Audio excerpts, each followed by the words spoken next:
بسم الله الرحمن الرحيم الحمد لله رب العالمين له النعمة وله الفضل وله الثناء الحسن وصلوات الله البر الرحيم والملائكة المقربين على سيدنا محمد وعلى آله وصحابته الطيبين الطاهرين. الله أسأل أن يرزقنا إخلاص النية في القول والعمل.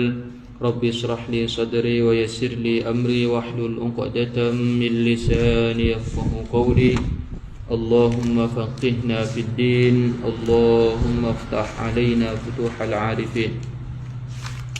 أذكركم وأذكر نفسي بإخلاص النية لله تعالى لأن النبي صلى الله عليه وسلم قال إن الله لا يقبل من العمل إلا ما كان خالصا له ومبتغي به وجهه. Jadi sebelum kita memulai kajian, saya mengajak semuanya untuk selalu mengikhlaskan niat karena Allah Subhanahu wa taala dalam melaksanakan amal baik yang kita lakukan, karena baginda Nabi besar Muhammad sallallahu alaihi wasallam bersabda yang sekira maknanya, sungguhnya Allah Subhanahu wa taala tidak menerima amal seseorang kecuali amal tersebut ikhlas karena Allah Subhanahu wa taala. Di pertemuan terakhir kita telah mengkaji sebahagian tentang dalil kebolehan bertabarruk.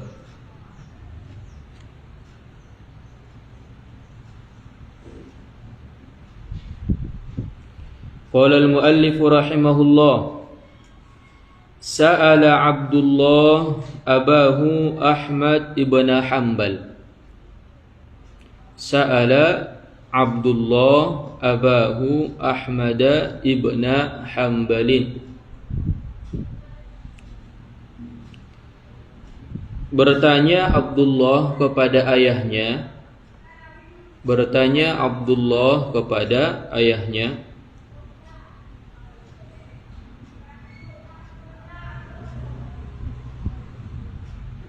Ahmad ibn Hanbal.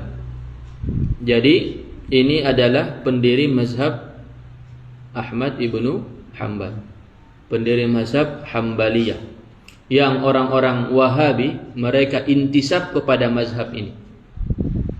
Yang orang-orang Salafi yang mereka mengakui mereka Salafi, akan tetapi Salafi tabarra'a minhum, akan tetapi Salafi berlepas diri daripada mereka. Orang kelompok Wahabi setelah borok keburukan mereka, setelah catatan merah mereka diketahui oleh umat Islam, maka mereka berubah diri menjadi Salafi. Tapi ini pengakuan yang tidak berdasar dan pengakuan yang bertentangan dengan Salafi sendiri, bertentangan dengan makna Salafi sendiri. Jadi mereka kelompok Wahabi ini intisabnya mereka itu kepada Imam Ahmad bin Hanbal. Mereka mengaku bahwa mereka mazhab Hanbali. Akan tetapi mereka mengharamkan, mensyirikkan pelaku tabarruk. Mereka mengharamkan perbuatan tabarruk dan mereka mensyirikkan pelakunya. Mereka menganggap orang yang bertabarruk adalah orang yang memohon kepada selain Allah. Lalu bagaimana pendapat imam mazhab yang mereka intisab kepada mazhab tersebut tentang tabarruk? Kita lihat. Sa'ala Abdullah abahu Ahmad bin Hanbal. Bertanya Abdullah kepada ayahnya Ahmad ibn Hanbal. Ma hukmur rajuli? Apa hukum seorang lelaki? Ma hukmur rajuli? Apa hukum seorang lelaki?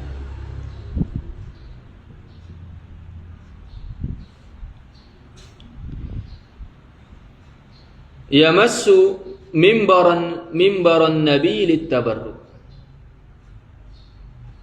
Yamassu mimbaran nabi littabarruk. Apa hukum lelaki atau apa hukum seseorang yang menyentuh mimbar Nabi untuk mengambil berkah?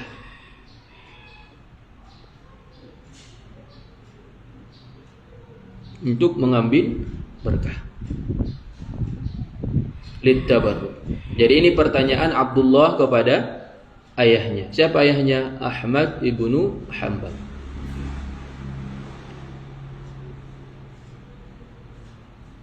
Sudah? Oke, saya ulang. Saya ulang permasalahannya biar kita paham. Kelompok Wahabi, mereka mengharamkan tabarruk. Mereka mengharamkan kita mengambil berkah daripada peninggalan para nabi ataupun para rasul. Mereka mengatakan bahwa pelakunya adalah pelaku syirik. Kenapa? Karena anggapan mereka ketika seseorang bertabarruk berarti mereka meminta kepada selain Allah. Itu permasalahan utamanya. Dan mereka kelompok Wahabi ini, mereka intisab secara zahir kepada mazhab Hambali. Siapa pendiri mazhab Hambali? Imam Ahmad ibnu Hanbal.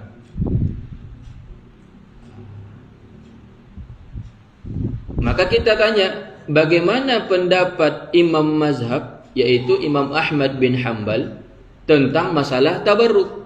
Rupanya ada pertanyaan Abdullah kepada ayahnya, yaitu Ahmad bin Hanbal, tentang hukum seseorang atau seorang laki-laki yang menyentuh mimbarnya Nabi untuk tujuan bertabarruk atau mengambil berkah. Apa jawaban Imam Ahmad bin Hanbal? Qal la ba'sa bihi.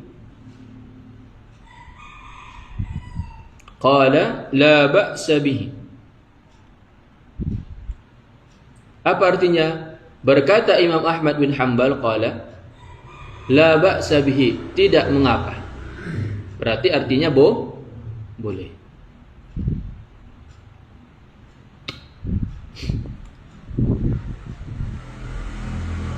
Oke. Tadi apa pertanyaan anaknya Imam Ahmad bin Hanbal kepada beliau?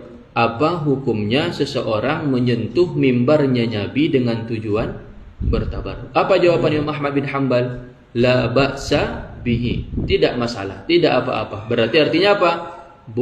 Boleh menyentuh mimbarnya Nabi dengan tujuan bertabarruk. Bisa dipahami kan?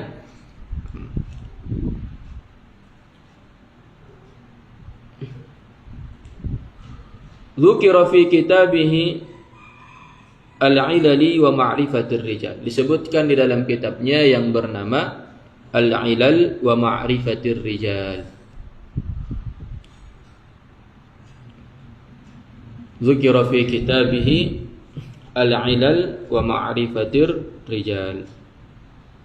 Juz kedua Sahifah ke-35. Itu dia. Ada situ jim kan? Itu artinya juz. Jilid kedua, sonnya itu Sahifah, halaman ke-35. Halaman ke-35. Jadi Imam Ahmad ibnu Hanbal memperbolehkan tabarruk. Sedangkan Wahabi mengharamkan tabarruk. Maka ada dua kemungkinan. Pertama, mereka menganggap Imam Ahmad ibnu Hanbal tidak faham agama sehingga menghalalkan yang diharamkan. Itu pertama. Kenapa? Karena Imam Ahmad bin Hanbal membolehkan tabarruk, sedangkan mereka kelompok Wahabi mereka mengharamkan. Itu pertama. Kedua, mereka menghukumi Imam Ahmad ibnu Hanbal sebagai pelaku syirik. Kenapa? Karena membolehkan perbuatan tabarruk.